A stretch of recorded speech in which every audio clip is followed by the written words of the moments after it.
Welcome to another episode of Team Anywhere, where CEOs, leaders, and experts at building teams, companies, organizations, and amazing cultures share how to lead from anywhere in the world. I'm your co-host on the East Coast, Ginny Bianco Mathis. And I'm your co-host on the West Coast, Mitch Simon. And we invite you to join us to Team Anywhere.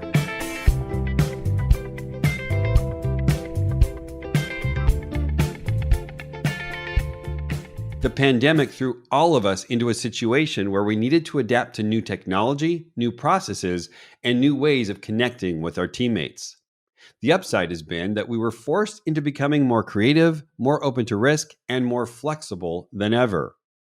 On today's podcast, Ket Patel, president of KDP Consulting Group Limited in the UK and global master change agent, enlightens us on how empathy and connectedness are the greatest tools to create massive change. Welcome to another episode of Team Anywhere. I'm your co-host, Dr. Virginia Bianco Mathis on the East Coast, and I'm here with my fabulous co-host, Mitch Simon, on the West Coast. And today we have a wonderful guest, Ket Patel, all the way from England. We love those English accents. And Ket describes himself as a change Asian profiteur, a co-host of his own podcast, The Change Chair. He also describes himself as a pragmatist optimist, which we will explore a little bit. He's president of his own company, KDP Consulting Group in England, helping organizations and individuals be adaptive and resilient with no blaming. And before this, Ket managed and facilitated change impact at EY, also in England. However, before that, he was at MSCI Financial Services in New York. Welcome, Ket. Thanks for having me. Yeah, this is a delight. Hey, it's a little intimidating because you've got your own podcast. Yeah, I hope that's not intimidating. It's great meeting other podcasters. It was what can I say? I thought it was quite a lonely space to start with. There weren't very many people podcasting about business change. It's a pretty niche subject, or at least I thought it was. Until I realised there's probably a few others. I don't know what your podcast. Well, what I didn't realise is that they're out there, but the promotion of them is what a really difficult aspect, right? Like, we don't have many followers. I'll be brutally honest. I'm okay with that. Okay. But like that, building that momentum, getting people interested, learning about others, appearing on them, sharing kind of good podcasts, all that kind of stuff. That is another circle of networking that's required. So yeah, it's good to be on. Thank you for inviting me. Thanks for listening to ours. It all adds terrific. Well, let's get into something you shared with me earlier about all of this with the hybrid and the virtual is demonstrating the stark reality of a movement that leaders and managers have to navigate. They always had to, going from the expert to a manager. That's everything change agents have had to deal with. But now it is incredibly even more important on the people side. Could you share what you mean by that? Yeah, I don't know what it's been like for you in your career, and Mitch, for you in yours. But when I was sort of developing my own sort of knowledge of change management, I was also responsible for looking after people. So, I guess when I first started out, I progressed based on my knowledge of change management, less so on my people. That was kind of part of the day job, and I kind of did that. And so, and generally speaking, as people progress in most of their roles, they're progressing based on a functional skill. Like they're progressing because they're getting better and better at, being a lawyer, being, a doctor, whatever the function is. But what they're not really, but they're placed in charge of more and more people. And actually, no one is necessarily always focusing equally on how good are you at keeping your people aligned and motivated and engaged, right? We Mm-hmm. go through this whole, in the UK, we go through this whole kind of like, year-end review process, feedback, all that kind of stuff. And it feels a bit turn the handle. It's a bit process driven. What are your goals for the year? Cool. Let's check in. How did you do? All of that kind of stuff. That was hard before the pandemic. That was hard to have a manager manage that plus their functional responsibility. But what made it easier when you had that is that often when I went into the office, I kind of almost had like this, I was putting on my manager, my employee kind of, persona, and I could shut out my home world, because it's not there, it's not surrounding me. Mm-hmm. And so I could focus on, what people needed and what the next thing for us to do as a team was. And as soon as the kind of pandemic hit, there was this kind of merging of everything. There was no physical wall between, work and home. It was all just mixed in. So that kind of ability to have to not just now think of your people, the work you do, and your own personal life, they all mashed into one. And I think now we're kind of in this hybrid work. What I've noticed is managers have to work very, very, very, very hard on that people side of their role.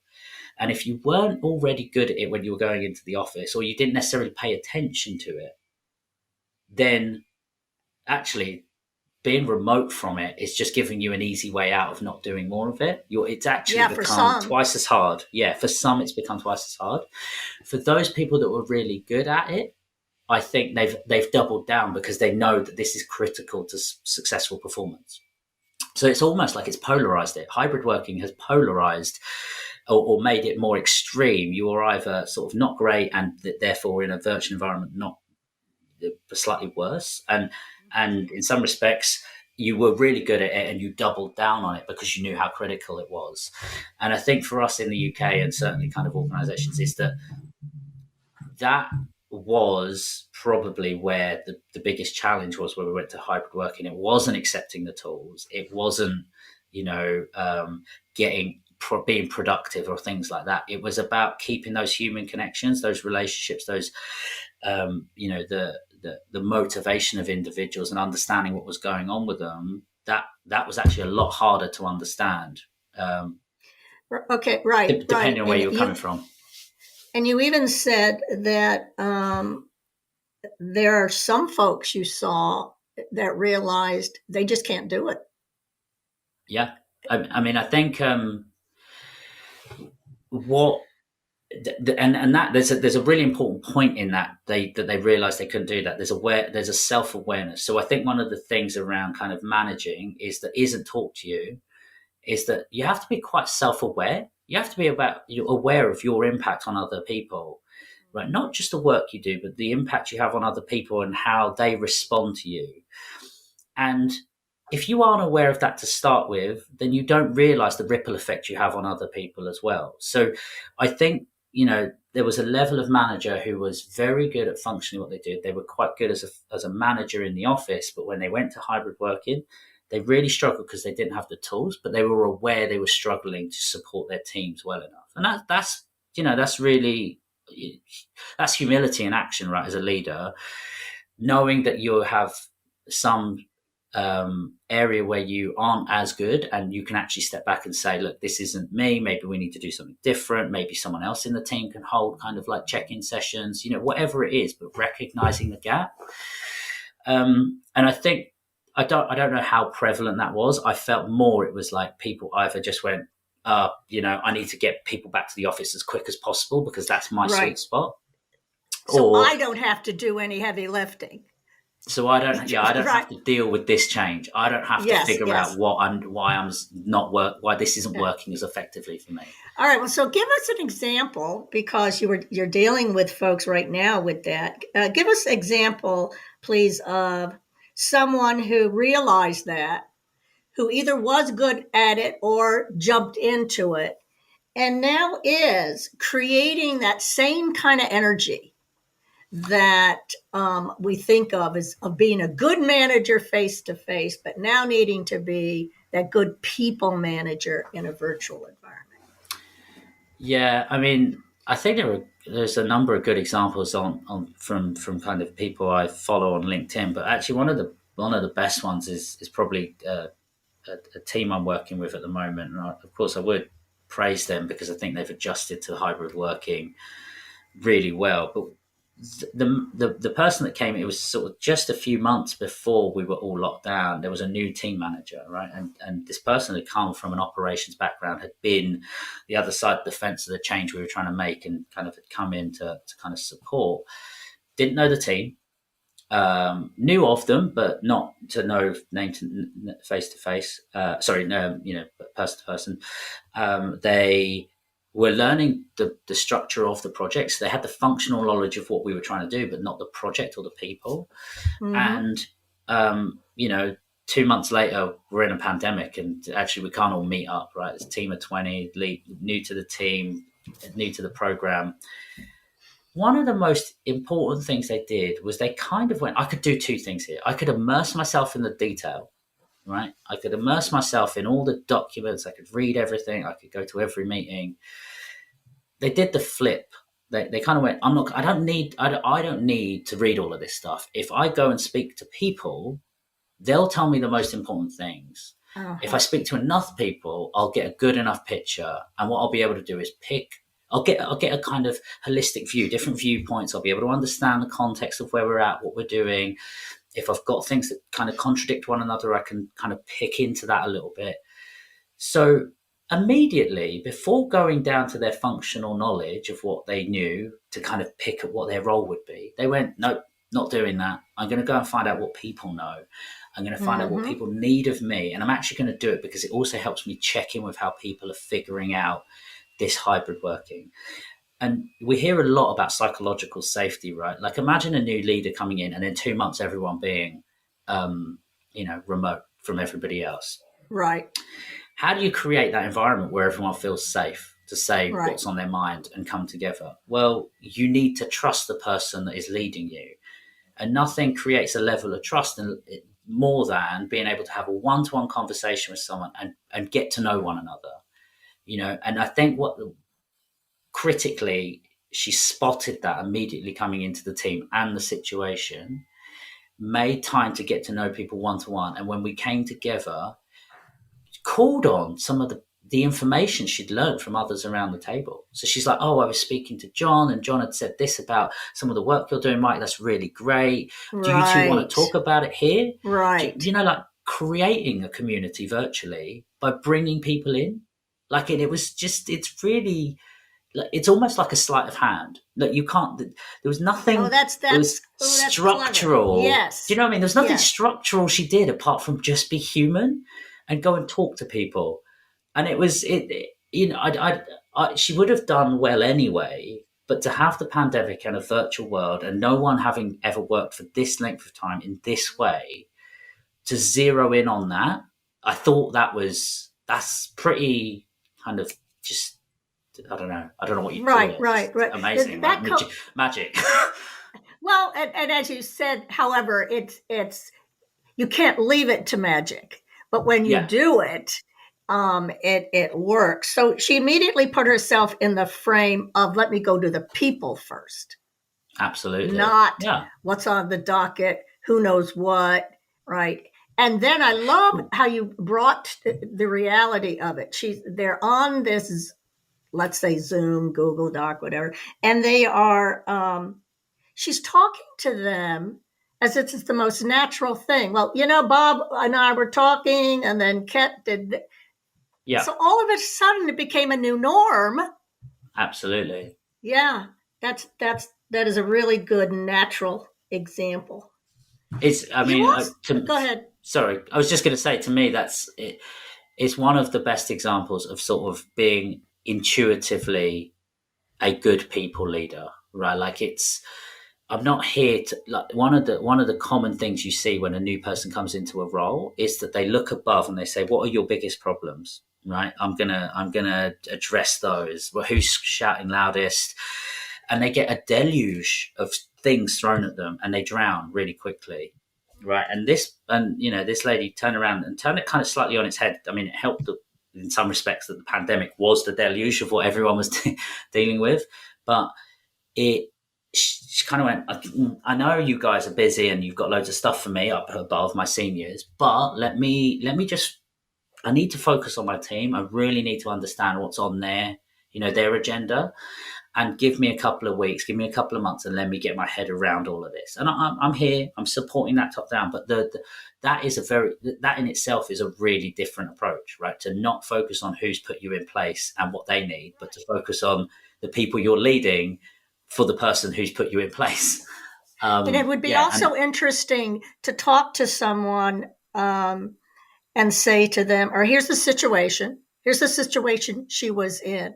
What would it take for you to first go to the people side as opposed to jumping in and wanting to dig into the technical side? What would it take? And a lot of managers probably would say something like a leap of faith, because I don't have faith in that people side because I haven't nourished that enough. Yeah. Well, there is, though, a whole new requirement on top of all this with virtual, and that's technology. And you speak to that a bit, if you would. Yeah. What's necessary there with the technology? I spend most of my work is around technology implementation. It's working with organizations to replace an existing or outdated technology, to leverage a new technology that will help deliver a new product. So technology is sort of like the thing, but what a lot of them forget is, how are people going to use it? So that's my role. How do you get people engaged in the technology and to use it? And one of the things I think the pandemic has kind of highlighted for me is that when pushed into sort of corners of like inability to do your job as it was, and technology being a potential answer, people are willing to experiment a little bit more. They're certainly willing to experiment with technology when you are saying to them, hey, do you know what? What's the worst that can happen? Because we already can't perform our day job.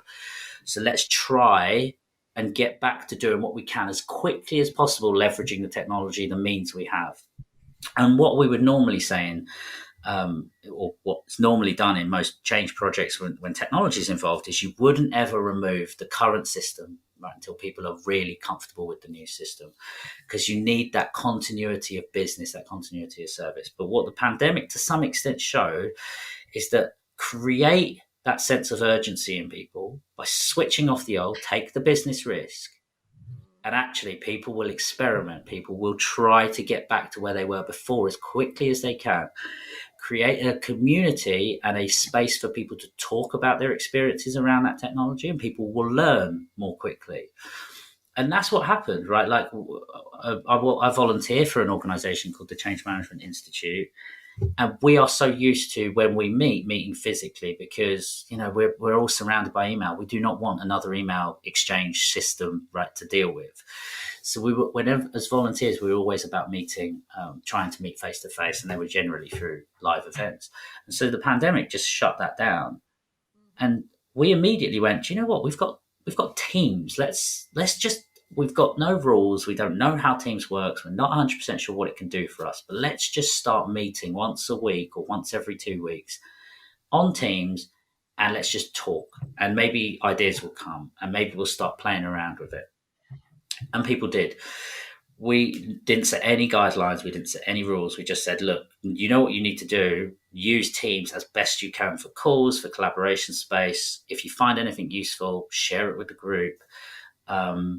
And before we knew it, we were kind of just playing with different ideas. We were creating new ideas for a start. So something I always used to do, I'd always do an update. I'd do a presentation pack every month as an update for everybody, so that everyone had access to what we were doing.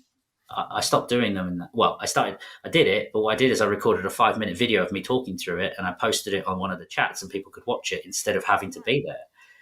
And I just went, do you know what? Like, I'm asking a lot of people to come and listen to me talk over slides, and I'm asking a lot of people to read the slides over email. So, how can I make this more accessible to people, slightly more interesting? Record. There's a record button right next to it, right next to the icon in Teams. So I went, oh, that looks interesting. Let's just try and record it. And so I think for me, technology is always about creating urgency to use it, because you'll always fall back to what you've got, right? I'm even having it now. Yeah. Sorry, I mean, good. No, you're raising a very interesting issue. What the pandemic and needing to go to virtual, it created a community of creativity. Yeah. That if I go back 10 years and think about even 5 years about, all right, we're changing from this system to that system. Hey, it's going to be wonderful. We still resisted, right? And then they kept saying, all right, here's the switch off date. Here's, right? Panic. We didn't have time for any of that shenanigan. Yeah. Right? No, exactly. We had to do it. And what did it do? It created groups, communities to say, we have to make this work. I love that. I think so you got to build that into the new norm. You have to build a level of crisis is definitely the wrong word, but urgency, right? You have to build a level of urgency. Right. And I think one of the challenges for most organizations is that they have so much invested in whatever the current system is, because it's their day-to-day operations. Right. That to create that kind of urgency would be a business risk, right? And so no one wants to even consider it.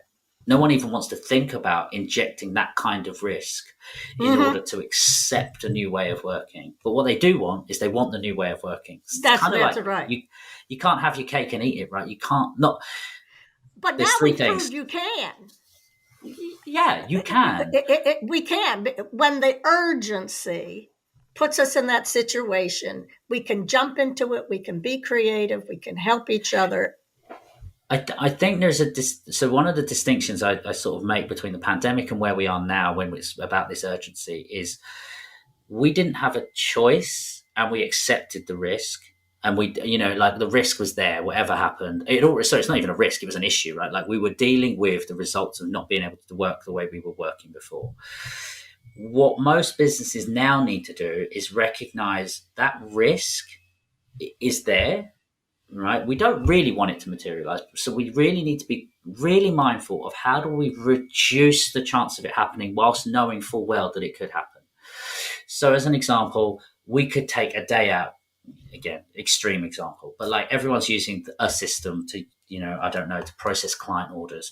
We could say, do you know what, on this one day, sorry, no client orders today, not happening. Everybody is going to jump on the new system. We are going to figure out every tiny little nuance of what would break if we try to use this as a live system. So for one day or 2 days or a week, we're not using the old system. We're switching it off, and we are going to take the hit.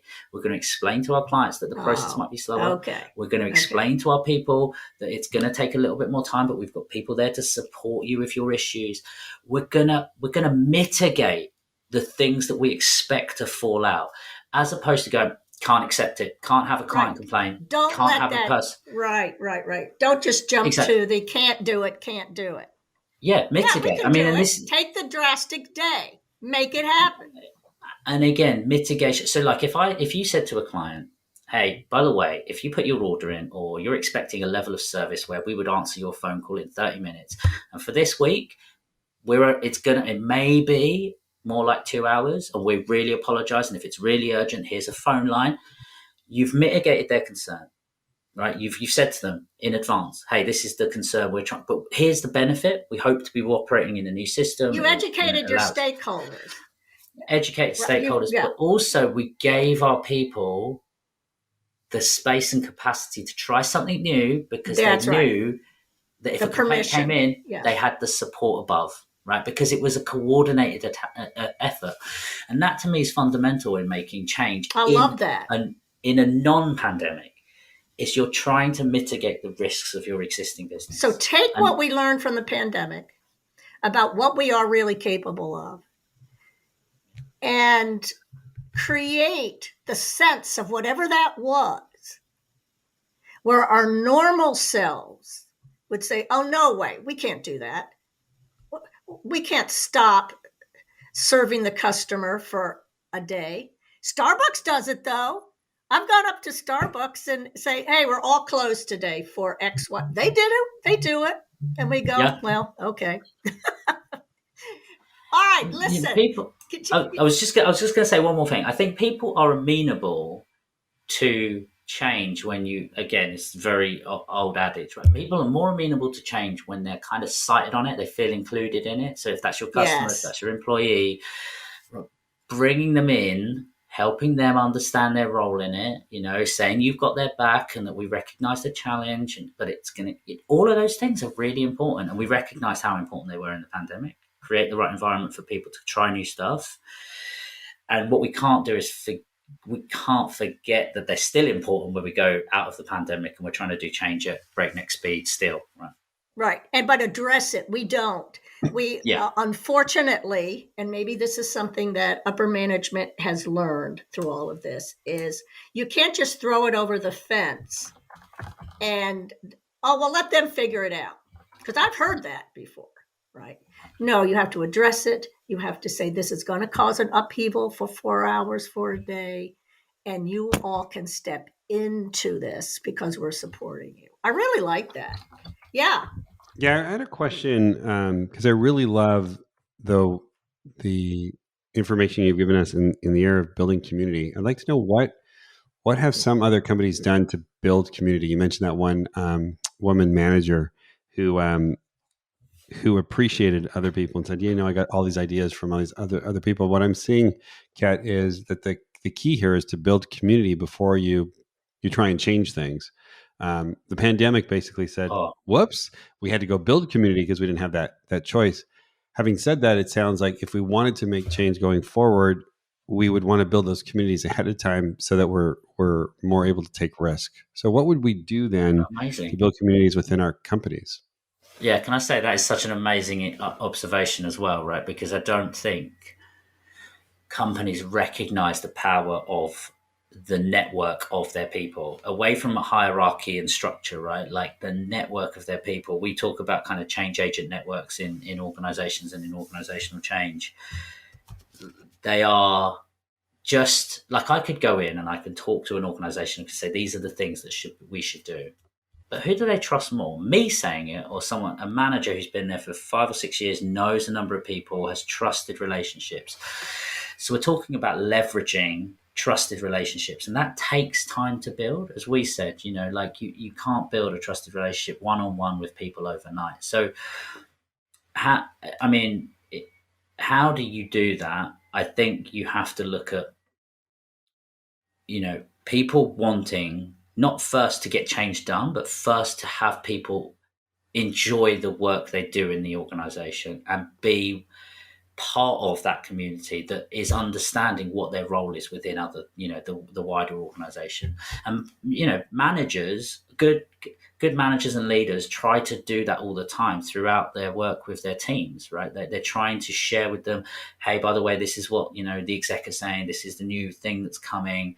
They're sharing information, they're trying to build trust, they're getting feedback, right? And it's often because we know that things are going to change at times, and at points we'll need to push harder on people sometimes to get them to do things that we might not have expected them to do, or that we might not have expected for ourselves to do, and we need people to double down or work harder. And so I think it's about recognizing what people need as individuals. It's about building that trusted relationship with them, and then also empowering them to take decision. Right, between those three things, as a manager, if you can create that kind of environment and you can support people, you will gain incredible trust, and that's amazingly powerful when it comes to kind of sort of change agent, leading change, generating change agent networks. I mean, I'll give you a really silly example, and I think the reason I say it's silly is because it's not kind of an organizational example, but like my wife volunteers for our local school. And the person that used to run the voluntary network, she spent a lot of time kind of talking to mums around the school as kids drop off and things like that. But when it came to organizing things like events for the kids, she had everybody would throw their time in energy wise. She could go up to anyone and say, "Hey, look, I don't suppose you've got half an hour that you could quickly just do this," and people would be like, "Yeah, sure, actually, I'm a bit busy this week, but I'm happy to do it. I can find time later in the week, half an hour." People were always amenable to doing things for her. And the reason that is so kind of obvious was that there was always like a vibe about the people that were involved. There was always an element of fun. That they would get together, they would go out for drinks. It wasn't just about getting stuff done as a voluntary team. It was about having a fun time whilst volunteering. And I think for me, that was kind of what's critical, is you try and create an environment where people are not just there to kind of get something done. Getting something done is the outcome. Having fun while they're doing it, getting to know other people, learning about other people and what they're up to. That's the bit where you kind of are getting something back. But look at what you just described. The woman who was heading that was building that every single time she talked to someone. She made them feel that vibe. She made the connection when they dropped the kid off. She made the connection when she was just calling about XYZ, but then that third call was bringing them in. So you're pointing to some competencies that leaders really need to start to lean on that perhaps they'd left to other people before. Right. And I bring this example up because there has been a change recently in this, and I hope none of them ever. I want people to listen to this, but I hope the people that I know aren't listening to this. A gentleman has taken over recently. His focus is on how much money have we made. What's the what's the kind of how much will we generate from this next event. And it's become very functional. It's become very like, hey, here's the next event. This is the time we're going to do it by. This is the amount we might raise. Now, who's ready to help me? Sort of. It's not silence. Definitely not silence. But that community, that vibe of people coming together to achieve something, it's sort of lost because the immediate focus is on doing. This is what we need to do. Not here's a bunch of us that genuinely believe this is a valuable endeavor. Now, what do we need to do? It's, hey, if we do this, we'll get some money for the school. Who's up for it? And it's that creating that environment. There's an empathy that leaders show to the people around them and what they need from them, and they can be different people to different people. So that lady who it was leading it before, she was recognizing, okay, look really busy right now. Okay, I'm not going to ask you this time, but I'll let you know what's going on. If you want to join us still for drinks or whatever we're doing afterwards, like that inclusion element was never like, I'm shutting the door on you because I know you can't help me. It's like, I know you can't help me now, so I'm not going to ask you. But if you, just so you know what's going on, this is what we're up to. Well, there's an inclusion, there's an empathy, there's an eye on community. Right. And then there is, as you said earlier, creating then the energy and the forum almost to recapture what happened when the pandemic hit. Yeah. Creating those energies to keep for as we go about change. And I think that there is, for me, as I go about change projects going forward, that and convincing leaders, no, you can do that. You can cause some upheaval in order, for a few hours, for a day. I just love that. Yeah, I mean, that, what I love is this idea where it's not necessarily a leader who's going to create a network inside of a company, and it's not necessarily a team who's going to create a network, because a team is already a team. It just seems to me that those companies who are going to do really, really well are going to provide some types of resources for employees to learn how to network within their own companies, and provide cross team experiences so that they can create everything that you've stated, Jenny, which is inclusion and empathy, and as you're pointing out, Ket, fun, and really getting to know each other. So it seems like that's a new skill set that was, maybe inside of a company when we used to go to the office all the time, maybe not, but definitely a new skill set that must be trained.